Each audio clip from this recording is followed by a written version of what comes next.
G7 includes the U.S., Canada, France, Germany, Italy, Japan, and Britain. That is correspondent Jeremy House reporting. A strong earthquake has shaken northwestern Nepal. Officials say at least 128 people are dead and dozens more injured as rescuers search mountain villages there. The quake struck in the northwestern part of the country. More details at srnnews.com. The following program is sponsored by the law offices of Patrick L. Smith. This is the Attorney Patrick Smith Show. Get ready with your legal questions and call Patrick now. 877-943-9673. Again, that's 877-943-9673. The law office is open. And now your host, Patrick Smith. Good morning, Florida. This is your host, Attorney Patrick Smith, and welcome to another brand new edition of the Attorney Patrick Smith Show. Today is Saturday, November 4th, and an action-packed show lined up for you. And it's been a busy week in radio for me. I had actually a special guest appearance on the Cat Named Mo show for all of those of you out there who are 102.5 The Bone listeners. We appreciate all you and had an absolutely fantastic time hanging out with Spike and Mo last night, and appreciate the invite and look forward to being back soon on Mo's show, and always have a good time hanging out with those guys on a Friday night. So, but here we are live with you Saturday morning. Today, the temperature outside nice and brisk. It was a 64 degree temperature. The humidity's nice and low. And this is the one of two cold days we get a year, it feels like, here in Florida. So action-packed show for you lined up. We're going to kick off the show with some new pending legislation. Then we're going to do a deep dive into some recent litigation that's occurred regarding the National Association of Realtors. And in addition to that, we're also going to be taking your questions, which is the heart and soul of our show. So if you have a legal question today, give us a call now, 877-943-9673, 877-943-9673. That's your toll-free line. You can also, and because I feel like today's show is going to just hit the ground running, I'm going to give out the office line early because I may run out of time later in the show. So for those of you out there who wanted to schedule your complimentary consultation with me, Attorney Patrick Smith, regarding any estate planning needs you may have, which is my day-to-day, my primary practice area, that office line to schedule in Sun City Center, Sarasota, Clearwater, any of our office locations, that one toll-free number, 877-754-6764.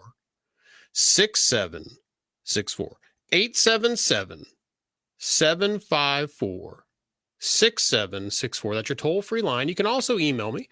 You can email your request for an appointment to patrick@attorneypatricksmith.com, patrick@attorneypatricksmith.com. And you can also go directly to the website, attorneypatricksmith.com, submit your requests there. And that's also where you can listen to previous editions of the Attorney Patrick Smith Show. If you had a favorite show and you just wanted to go back and re-listen to catch a particular point or a highlight, or if you were a caller and you just want to go back and listen to yourself on the air.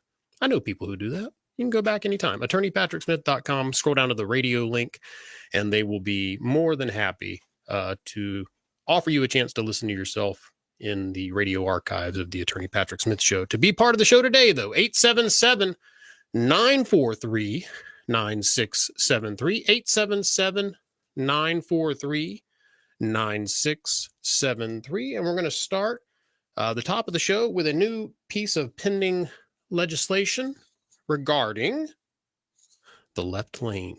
So, Peter the intern, we were talking before the show. During your time in the great state of Texas, you were telling me that you would often drive in the left lane. And allegedly, what speed were you traveling? 105. 105, which is agreed, unsafe. I'm scolding you officially on the air for driving that fast. Okay. But what was your follow-up statement? Even driving at 105 in the left lane, what was happening to you? People would still tailgate me and want me to move out of the way so they can go past. At 105, they're still tailgating you. But what do we know about the left lane? It is designed for what? Passing. And crime. So, no, we were joking about that. It's not designed for crime. This is not an authorization to commit crime in the left lane, so don't do that. But by design, under Florida law, there is legislation pending regarding criminalizing your driving in the left lane should you notice that you are being consistently overtaken by traffic. And this is according to ABC Action News. And the article says, whether you're guilty of it or annoyed when it happens, you've probably seen cars cruising in the left lane. As I refer to them, they're the vigilantes of the world. They get in the left lane, set their cruise control at the speed limit, and feel like they are somehow enforcing the law. The article goes on. That goes for when you're in the furthest left lane on highways with multiple lanes and a speed limit of 65 or higher. So we're not talking about like back roads or anything like that. I think it's beneficial, but I feel like it would cause traffic because it's taking away a lane that a lot of people use that don't want to go. So it's just the traffic, according to Daniela Galasso. There are a few exceptions when the left lane would be used under this new bill. It's, by the way, for those of you who want to look up the bill, it is Senate Bill 258, authored by Senator Keith Perry.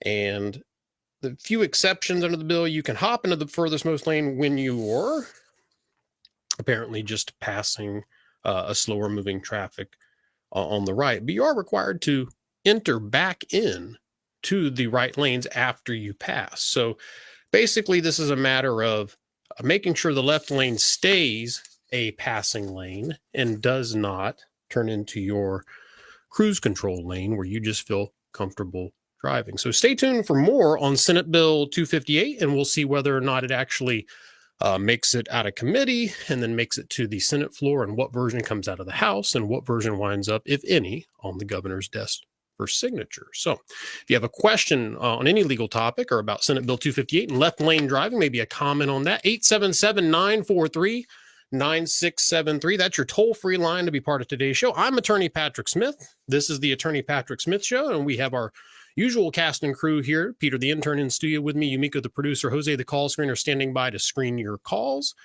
And a couple of special guests today with us. So for those of you who are regular listeners to the show, you remember a couple of weeks ago, we had a listener, Dawn, call in and say, have you heard about the new NAR litigation, the National Association of Realtors litigation? And I said, no, we hadn't. And I said, my promise to Dawn and the rest of the listeners, we would do a deep dive into the research on it.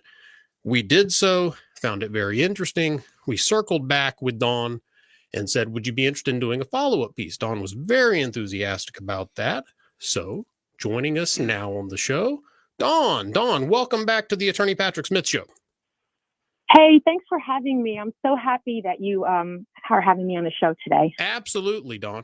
So what I'll do is I'll just finish introducing our other guest, and then I'll sort of give a synopsis on the facts of the case so that everyone can kind of understand the heart and soul of this litigation, and then I'll sort of start with some questions for you guys. Sound fair, Dawn? Sounds great. All right.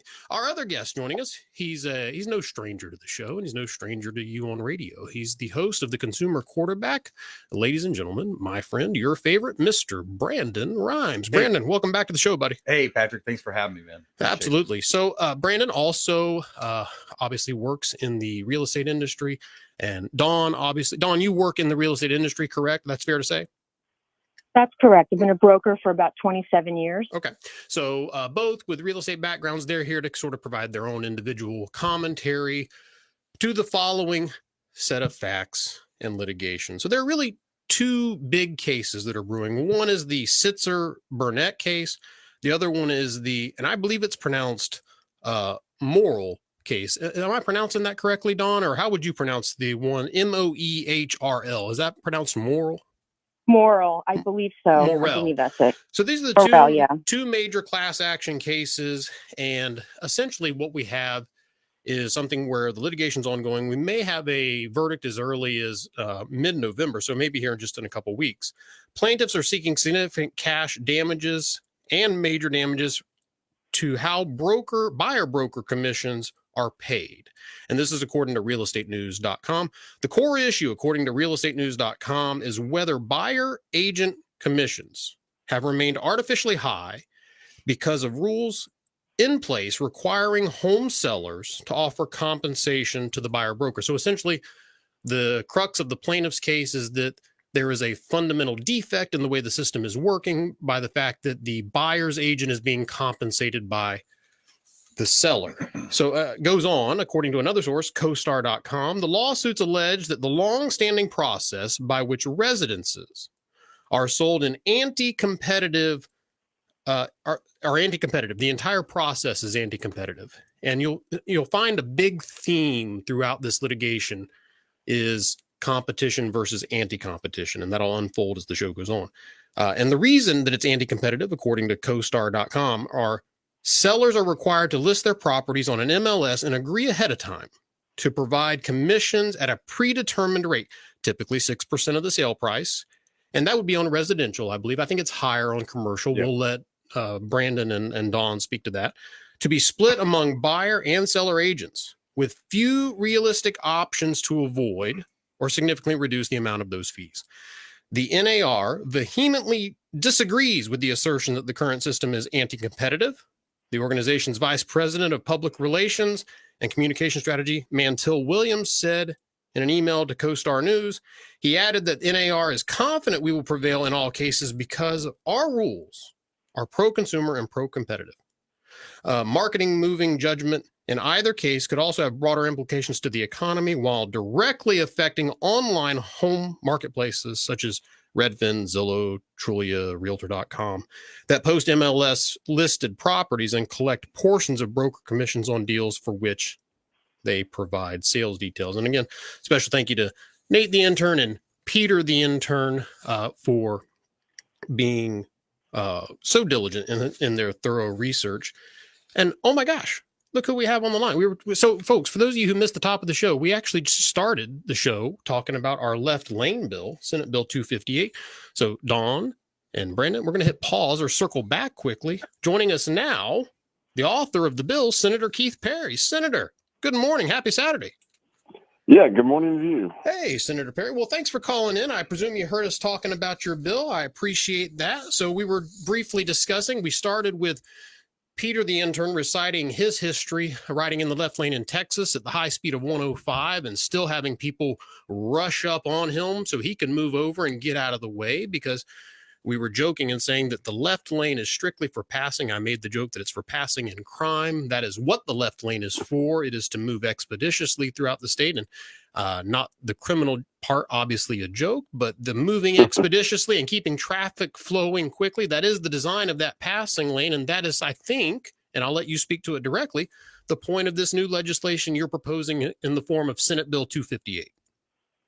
Well, that's correct. I mean, there's the flow of traffic. If you look at data on safety issues, the flow of traffic, if it's consistent, always be safe. So the people who are really speeding, doing 105 is obviously not a safe thing, and dangers behind that. But really, what the intent of this bill is, if you look at crash, if you look at deaths and major injuries, you're going to find an overwhelming number of these crashes occur because of people passing on the right side of a car, which is in their blind spot. And so people are not seeing them and then moving over as someone's passing to the right. So it's a serious safety consideration that we have to look at. And so we filed the bill. We filed it last year. We had a little bit of trouble getting it heard and moved through the process. So hopefully we've got it early this year filed, and hopefully we'll get some traction and get some good, healthy debate on this bill and hopefully get it passed. Well, I've already spoken to some other senators, and I know they plan on co-sponsoring with you. I think it's going to be a popular bill and receive a lot of support. And I think in general, it sort of echoes the sentiments that a lot of us feel when we get in that left lane and there's always that one car. And they just seem to set their cruise control at 55 or whatever they think the speed limit is. And they feel like in this sort of vigilante spirit, they are enforcing the law by setting the cruise control and blocking all the faster moving cars. Yeah, we love those citizens activists. Citizen advocates. I love that. So, we did a show on sovereign citizens. Maybe we'll do a show on citizen advocates as well. So, Senator Perry, we appreciate you calling in. Any other items? I know we have a special session coming up. Any particular pieces of legislation you want to give a shout out to or promote? Well, I think we're going to look at in the special session. We don't do that very often, but it should be pretty smooth. There's been a lot of work on these things that happen on these things. One is the farmers and stuff that were really hit hard by the hurricane. We were very fortunate that I didn't go through a very populated area, but it went through lots of farm area and agricultural areas. So we're going to be looking at that. There's a backlog in the students with unique abilities and getting those people where they need to be, and those families with the access to the funds that they need for their kids. So it'd be a good special session. It should go fairly smooth, and then we'll have a couple of weeks before we get into regular session in January. And I don't think it's going to be as busy as last year. Last year was a monumental year for how many bills we heard and passed, but it'll be a very good productive bill. The budget should hopefully be at a good point. So that shows all the work that everybody's been doing in the state of Florida, all the businesses and the hard work that's going on, and that means the tax base is up. So I'm looking forward to special session, and then we'll see where things go. Well, Senator Perry, I appreciate you taking the time to call in, and you heard us discussing your legislation, and doing so means the world to me. But I would be remiss if Senator Keith Perry called into the show. And of course, for those of you who don't know, Senator Keith Perry represents District 9, which covers Alachua County. And of course, that means Gainesville. And you and I are both Gator fans, and we have a very big ball game today at 12 noon. Yeah, well, we do. In Arkansas, which is their record, if you look at their record, it's no good, but they've lost 5 games, I think, by a touchdown. Yeah. A play here, a play there. So they're a really good team. Record doesn't show that. We hope that they lose at least by 7 points again, or a touchdown. But, well, that's what I was going to ask. Any predictions for today's game? I think it'll be a good close game, but I think the Gators. I'm predicting it's going to be about 17 to 28. 17 to 28 in favor of the Gators. All right, Senator. We appreciate you calling in. Enjoy the rest of your Saturday, and go Gators. Great. Thank you. Thank you. Bye-bye. All righty. For those of you joining us just now, that was Senator Keith Perry calling in. We started the top of the show with our discussion of Senate Bill 258, the left lane passing bill, the new legislation to encourage those slow-moving drivers. And I think, by the way, Peter the intern, I think you just got scolded by a state senator. I know, right? So you can put that down, check it off the bucket list. So, all right, Senator Perry, District 9, we really appreciate you taking the time to call in and discuss your Senate bill. So now, fully shifting gears to our discussion of the National Association of Realtor Litigation. And we had talked about how there are really 2 key class action suits, Sitzer and Burnett, and then there's Morrill, which is also a big case regarding the potential for damages regarding buyer agent compensation, and the fact that a lot of people think the system is fundamentally misdesigned to be anti-competitive. And there was actually a judgment this week. I don't know. Did you hear, Dawn, Brandon, did you guys hear about the judgment on a case? It was a federal court case. Yeah. And the plaintiffs apparently were awarded $1.8 billion in damages. Yeah. Now, the National Association of Realtors right away said, hey, it's not over. We're going to appeal this, as you would expect them to do with a verdict against them of that size. Nevertheless, before we go into the deep dive and I get Dawn and Brandon's opinions on what this litigation means to the industry, I'll give you each a chance to just kind of introduce yourself to the listeners. Dawn, since this show was really your idea, I'll let you go first. Just tell the listeners who you are, give them your CV a little bit. Well, my name is Dawn Cohen, and I have been a real estate agent since 1994. I started the National Board of Real Estate in 2018 when I saw a need for a second choice. There are over 114,000 inactive real estate agents who paid for their license, were licensed, who are probably really excited about this because they didn't know they had another choice. They only thought they had one choice, which we all know when you only have one option for something, I believe they call that a monopoly. And so I'm only offering a choice for new agents that want to learn. Our education classes are going to be free. We're going to train them. I'm a certified Florida instructor, and I've been training agents ever since I moved to Florida in 1999. And I believe that there's room for an alternative. Okay. Great introduction, Dawn. I think that gives us a good spirit of what you're about in the National Board of Real Estate. Or is it okay if we just call it NBOR for the acronym? Correct. All But right. sometimes when you type, make sure you type in the letters correctly when you're typing the .com. Sure. No, I understand. I'm just saying, as lawyers, we love acronyms. And So board. anything we can make an acronym, we're going to, in a world of Q-tips, CRUTs, CRATs, POAs, we're going to make it an acronym if we can. All right. Ladies and Okay. gentlemen, for those of you who may live under a rock and not know who Brandon Rhymes is, no, some of you may be new to my show or new to Brandon's show. Brandon, tell them a little bit about who you are, buddy. Yeah, thanks, Patrick. Brandon Rhymes. My wife Lindsay and I own a top team here in Tampa Bay, Keller Williams Realty, Livian Coastal Elite, former USF football player, real estate for 20 years, on air as a show host, the Consumer Quarterback Show, for 10 years. And I'm excited. I'm excited to debate this topic. I feel like it's a tremendous overreach and another form of basically Marxism, where they're trying to tear down an existing power structure. And and I'm happy to get into the debate. All right. So, Dawn, we'll start with our first question for you. And I'm actually, I'll just go ahead and tell you both. This question is going to go to each of you. But, Dawn, ladies first. So, here we go. So, my first question is, you said you've been a broker for 27 years, something like that? Correct. Okay. So, a broker for 27 years, approximately, and I emphasize the word approximately, how many residential real estate closings have you been a part of? When was your last real estate closing, and how were the commissions split between the buyer's agent and the seller's agent on that last closing that you were a part of? Well, the last closing I was a part of, we actually used an exclusive buyer-broker agreement, and the buyer was nicely asked to contribute to our fees, and they gladly agreed because the home was, first of all, priced correctly. It wasn't overpriced like they profess in the code of ethics, where you're not supposed to give them false information on overpricing the home to collect your commission. We priced the home right. We had lots of buyers. The buyer agreed to pay the fee, and the seller paid me $1. And they were extremely happy with the performance and the procedure. We actually allowed the buyer and seller to have a discussion, which is something that I have had a lot of trouble getting agents to do in this area. They never let you speak to the seller. They never let the seller listen to the offer, and there's no transparency. I really believe that we're creating a completely transparent board, and the only reason we're calling it a board is because it resonates with real estate agents. Mm-hmm. There's a reason why realtors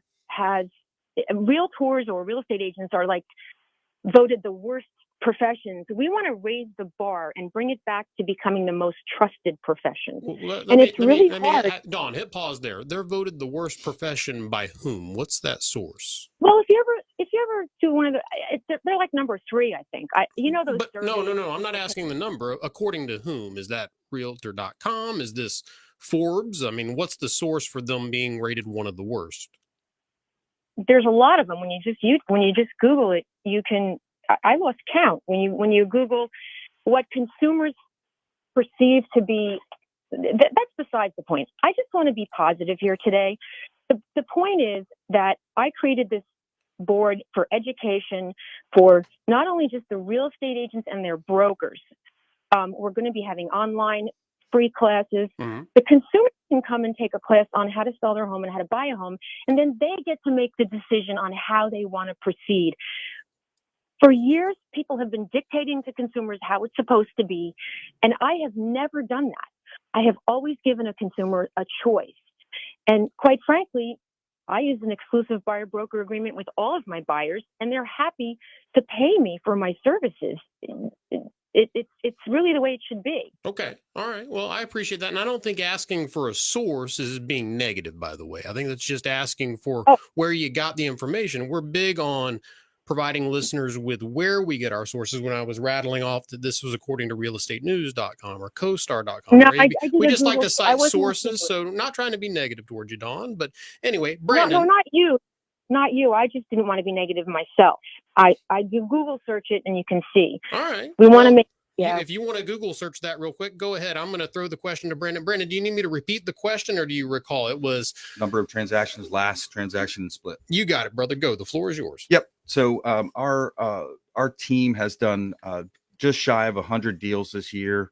over 32 million in sales. And our last transaction we closed two, I think, yesterday. One was a residential and one was a commercial. So the residential property, I believe, was around a 5% commission. And the commercial deal that we closed was actually a 7% commission split equally. And that's a big point. We always split our commissions equally. So that 5% was 2.5 buyer's agent, 2.5 seller's agent. Correct. Okay. And the 7% was 3.5 on both sides. And the commission on the commercial deal it's a function of the real estate agents and realtor in my position, the ability to negotiate, and the sellers have every right to negotiate. And the last one was, so the split. So there you go. There's our last couple deals. So there's the initial answer I was looking for. We actually have a caller that I'm going to go to before I continue with questions for Dawn, who represents NBOR, the National Board of Real Estate. Is that correct? Am I saying that right? National Board of Real Estate, Dawn Cohen. Correct. And then Yep. Brandon Rhymes, host of the Consumer Quarterback Show, and we're discussing the antitrust lawsuit and class action items regarding the National Association of Realtors. And we have a caller who wants, Corey, I'm going to get to you in just a second, but first I'm going to go to Rigo in Sarasota. Rigo, welcome to the Attorney Patrick Smith Show. How can we help you today? It's my pleasure to be a part of the show. Well, thanks this for question calling is for in. Dawn.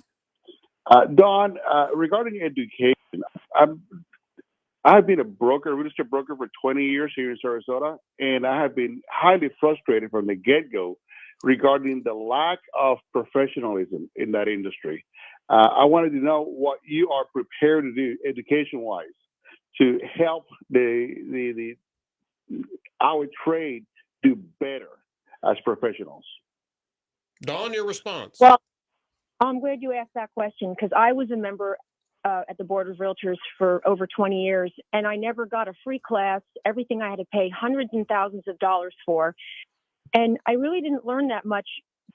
And so my board is going to provide unlimited training. I'm a certified Florida instructor, and my courses are very to the point. We teach agents how to do everything. And when a buyer is going to start looking for a professional, they're probably going to come to the National Board of Real Estate because they're going to be introduced to our education system as well. So they will learn what our agents are learning, and they'll all be on the same page, and it will be completely transparent. That's something that's been lacking in this entire industry for probably as long as you've been a real estate agent. Brandon, any response to that? Well, when I hear the word free, I always try to figure out how's that going to be funded? Just similar to. Well, in economics, it's called, a TANSTAFL. There ain't no such thing as a free lunch. Right. Yeah. So, and then I always just look at why now, like with these lawsuits, and why now? Like it's 2023. The real estate industry has been humming along pretty well for a while. We have a clear cooperation policy where, say, for example, pocket listings. If I take a new listing, I have to put it in the MLS within 24 to 48 hours, and it has to be in there. Otherwise, if you don't have these different rules in place, the consumer is going to lose. So that's my whole thought process, is that where is the consumer losing right now? Because you have clear cooperation, the clear cooperation policy between buyer agents and listing agents, and of course the consumer.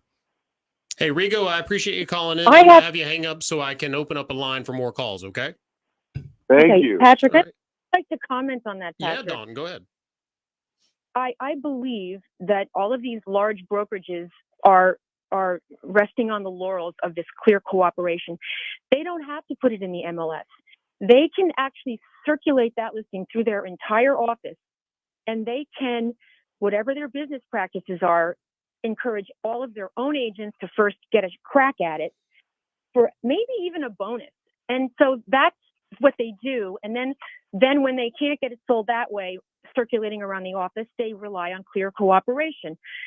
The rules and regulations of the Code of Ethics state, here's one important thing that actually relates directly to this lawsuit. Article of Practice 1.3, in attempting to secure a listing shall not deliberately mislead the owner as to market value.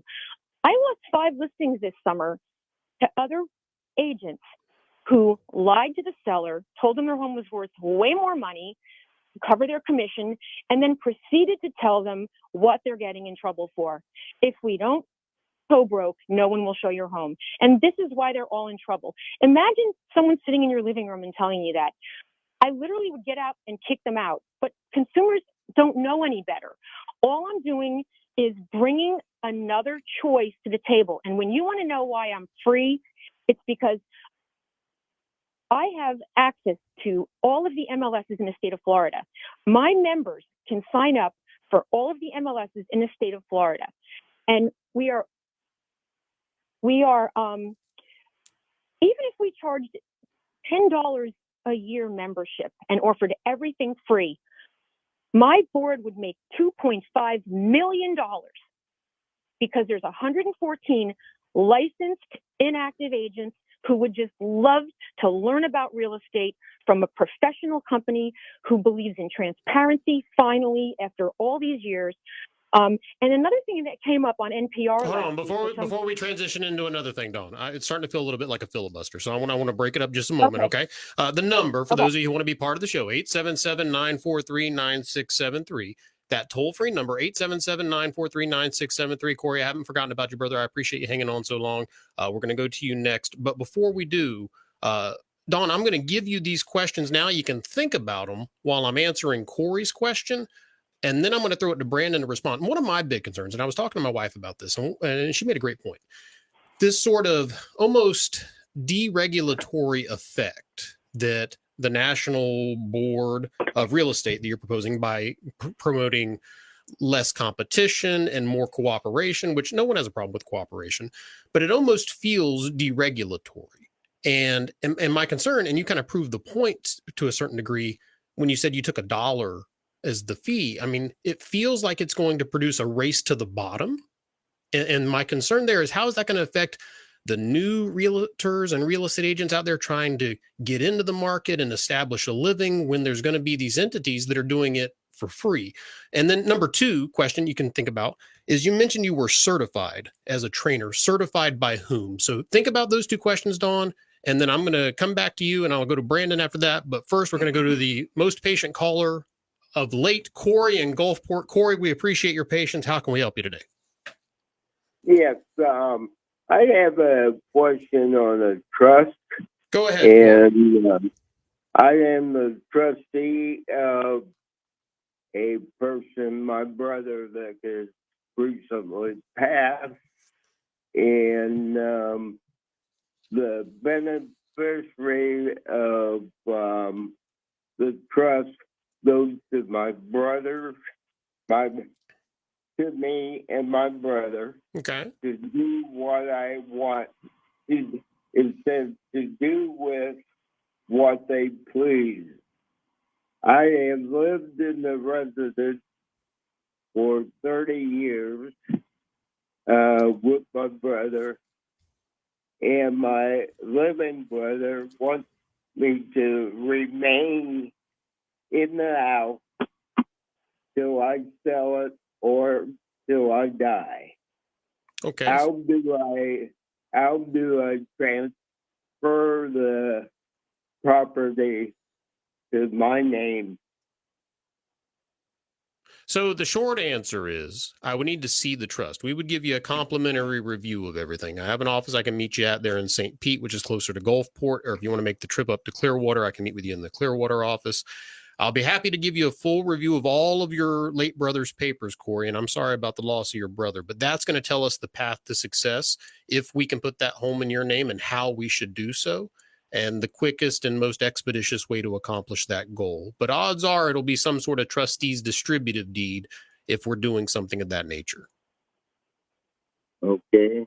And how long do I have to keep the trust open? How do I close the trust, or will you tell me that then? Yeah, I can tell you now, the rule against perpetuities in Florida says that the maximum period is as good up until, no interest is good unless it must vest, if at all, not later than 21 years after some life, and being at the creation of the interest is the common law rule. I don't expect you to understand that, Corey.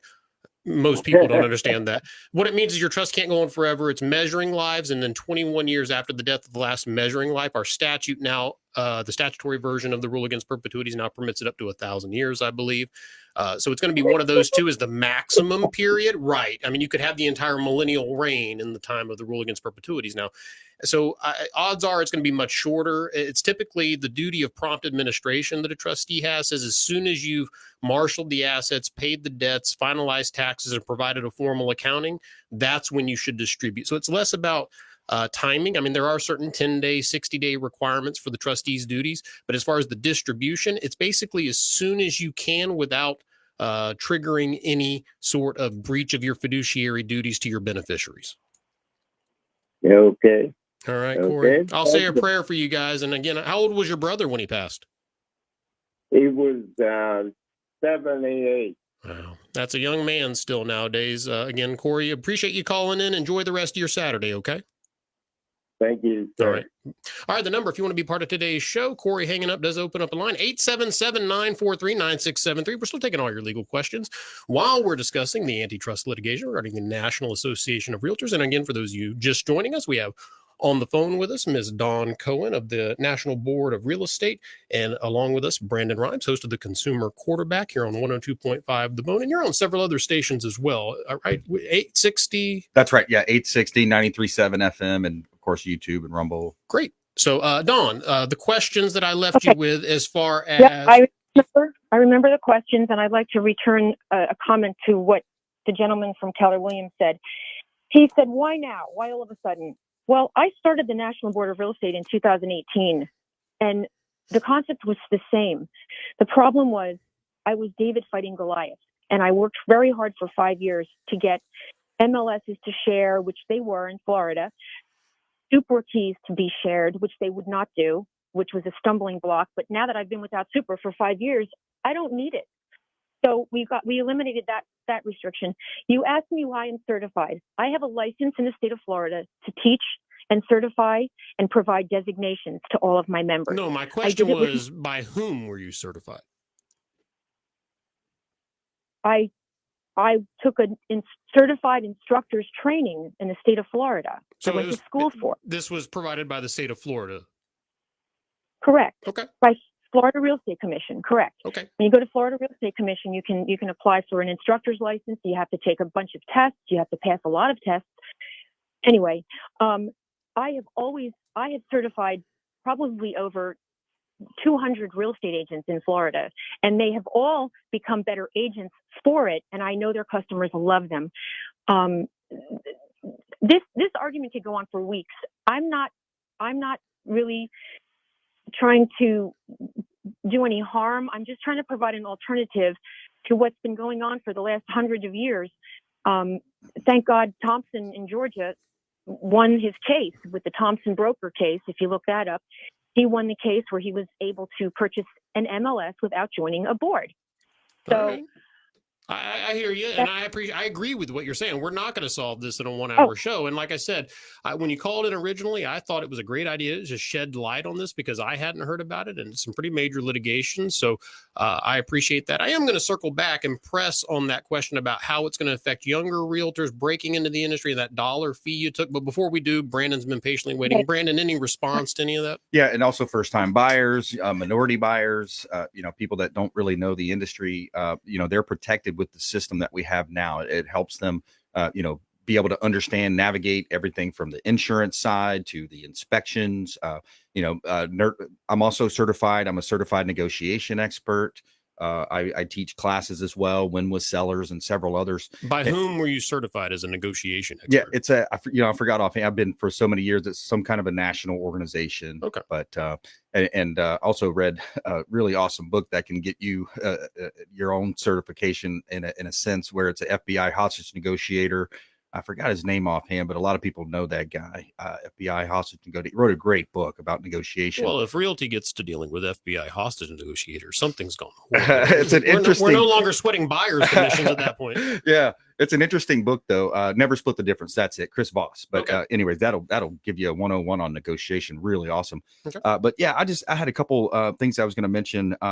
as far as the going back to the clear cooperation policy and when you look at the benefits of the MLSs, the boards, the realtors, we're able to help people avoid litigation. So number one, if this industry gets shaken up, and again, I believe it's a form of Marxism trying to break down the existing power structure so they can pick up the crumbles, the cookie crumbles there. But what happens is you have negotiation that's the benefit of a realtor. You're going to avoid a lot of litigation. And also industry knowledge, fair commission. So I think, everything's negotiable. Gary Keller was on the stand. He said, look, realtors are independent contractors. They negotiate their individual commissions. And, I think he's one of the few that has, the cojones to stand up to these iBuyers who cut and run whenever the market gets worse. So you're looking at an alternative as an iBuyer and some of these other, tech companies, essentially, What I was hearing in all of that was I was just thinking back to when Karl Marx was alive. If he ever thought, one day in 2023, I'll be involved in a realtor debate. There you go. All right. Dawn, I before we go back to you, I've got a caller I'm going to go to, and then I promise I'll get back to you, Dawn. Walter in Sarasota. Thanks for your patience. Walter, how can we help you today?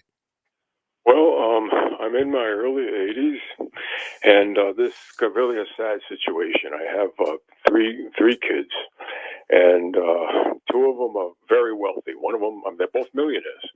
The other one, he has not done so well in life. I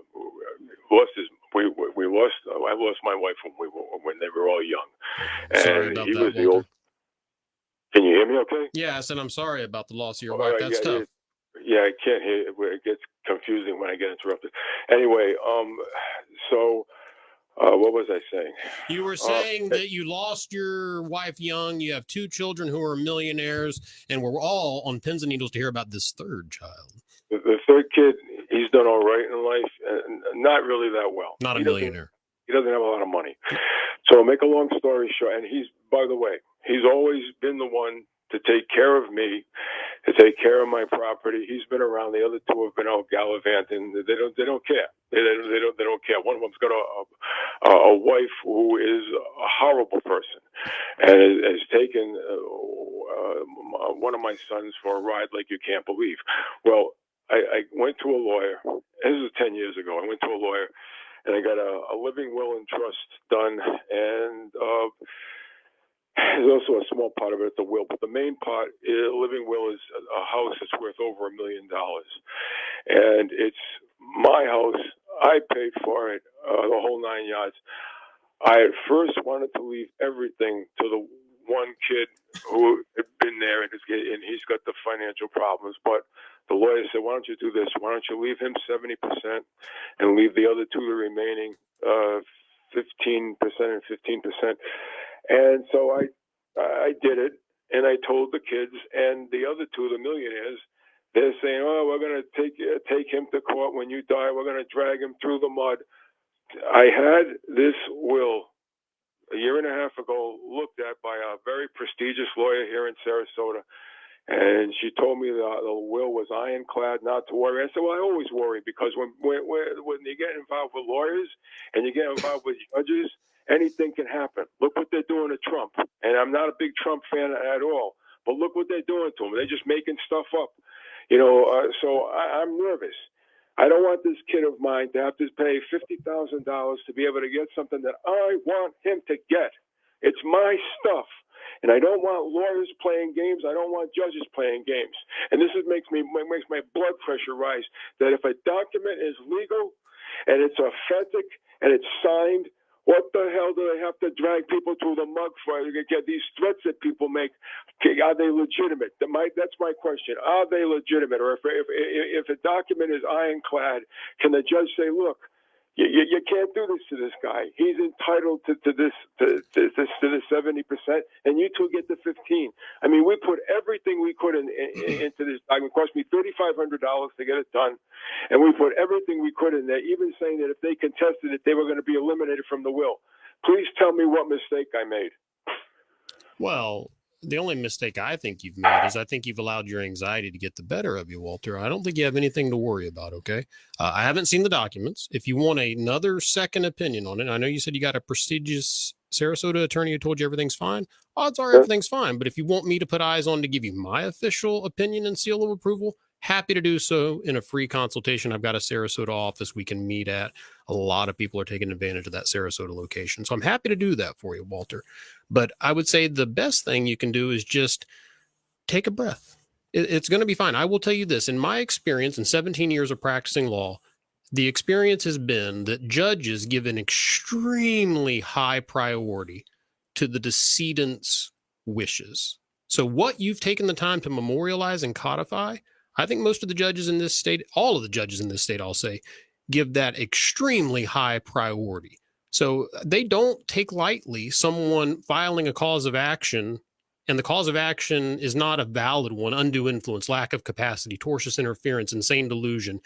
It's a cause of action of, I don't like what dad did. That is not a valid cause of action. A lot of times those get greeted with what we call 57105 motions to sanction that party who filed it and their attorney potentially. So at the end of the day, I think just know there's a remedy in place for frivolous lawsuits. And I think everything's probably going to be fine. But if you want me to give you my official opinion, of course, I got to put eyes on the documents, Walter. So I'll be happy to give you a free consultation. Okay? Oh, you're very kind, and you just took about 150 pounds off my shoulders because I've been scared to death. Well, Walter, I do this on the reg for clients. So anytime you feel yourself getting worked up, you have my permission. Call my office free of charge. I'll talk you off the ledge. Okay? There's nothing to get that worked up about. I assure you. The sun is shining. Go have a cup of coffee, listen to the birds, and take a deep breath outside and have a Saturday, Walter. Okay? Well, can I tell you something? I listened to you since the other gentleman passed on, and I think you've done a really nice job. Yeah, obviously you sound very young. I think you may be in your 30s or something. And Bless you, Walter. I want you to enjoy your life, and bless. Every day is a blessing, and don't let what happened to me happen to you. Don't let people, even people close to you, don't let them stress you out, because they can do a really good job. They can do a good job. Well, Walter, I appreciate you sharing those pearls of wisdom with me, and I'll let you know my next birthday, which is next month, I will turn 42. God bless you. God bless you. Enjoy every blessed day. I will, Walter. You have a great Saturday, okay, young man?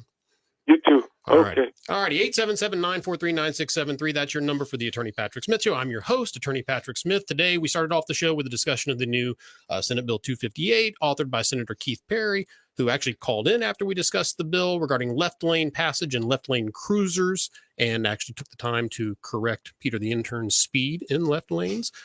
And then we went on into a discussion of the National Association of Realtors antitrust litigation, the multiple class action suits going on. And our special guests with us today are, of course, Don Cohen of the National Board of Real Estate, and of course, Brandon Rhymes, host of the Consumer Quarterback Show. And Don, you've been patiently waiting. This will also be, I've got about a minute if you want to sort of say your final comments and wrap everything up. I'm going to be very quick. I believe that when groups continue to claim to be the experts, it's an appeal to authority. I have nothing against anyone. The National Board of Real Estate is an honest, transparent, educational, certification, designation, consumer-centric organization, and quite frankly, I think everyone's quite scared. I'm sorry that you feel that way, the gentleman from Keller Williams. I'm sorry you feel that way, and I'm sorry that you're in such an incredible litigation situation, but I would never put myself or my agents in that situation by being completely transparent. The other thing is that Inman, you asked me where did I get my information from. If you Google the least trusted professions and an Inman report. Thank you for looking that up, Don. I've got about 15 seconds. Okay. I just really hope that people wake up and go to nbore.com and investigate it before they have to pay their $800 dues coming up in January to another organization, which is sending their bills out early because of my organization. Don, we appreciate your participation today. Thank you so much. Brandon, about a minute. I'll give you a chance to wrap up. And also, you wanted to promote a charity event as well. Go ahead. Yeah, thanks a lot. And I just wanted to mention, companies like Open Door also have had major settlements. They got sued for, basically saying, hey, we sold the house for less money than they could have on the open market through realtors. $62 million settlement there. I do agree with Don on one thing. In any industry, you do have good, better, and best. And there is sometimes a lack of professionalism. 30 so seconds. I would say we increase the requirements to be a realtor. I think that would be a good thing. And then, we got a clothing drive going on. Great clothing swap. Tarpon Springs, my wife Lindsay and the team, 2,500 items. This is today. So it's name brands clothing at little as $5. And there's a entry fee of $20 to $30 there. You get a mimosa, chair massage, first look, great clothing swap. Tarpon Springs Yacht Club, benefiting women and children in need in Tampa Bay. All righty, Brandon, thank you so much. And I hope that's a big success for you and Lindsay there at the clothing swap. Let us know how that goes. For those of you just joining the show, been a busy action-packed show. Started off with our discussion on the left lane bill and Senator Perry wound up calling in to promote his bill, Senate Bill 258, regarding cruising in left lanes. And then, of course, our deep dive into the National Association Realtors Antitrust litigation. We appreciate Dawn Cohen and the National Board of Real Estate and Brandon Rhymes, host of the Consumer Quarterback, for participating in that discussion. And hopefully everybody walks away a little better educated. And that's always our goal here. And as well as helping people like Walter calm down from maybe anxiety they're having over legal situations in their life. Not really sure why Thriller's playing Yumiko. I think we needed to check the outro maybe next time. So we do have a Gators game to predict. I know that Senator Perry's prediction was 17-28. I'm going to go Gators 35, Arkansas 30. I think it's going to be a big win for the Gators. So that's my prediction. To reach me at the office next week, 877-754-6764. That toll-free office line, 877-754-6764. God bless, stay safe, and go Gators.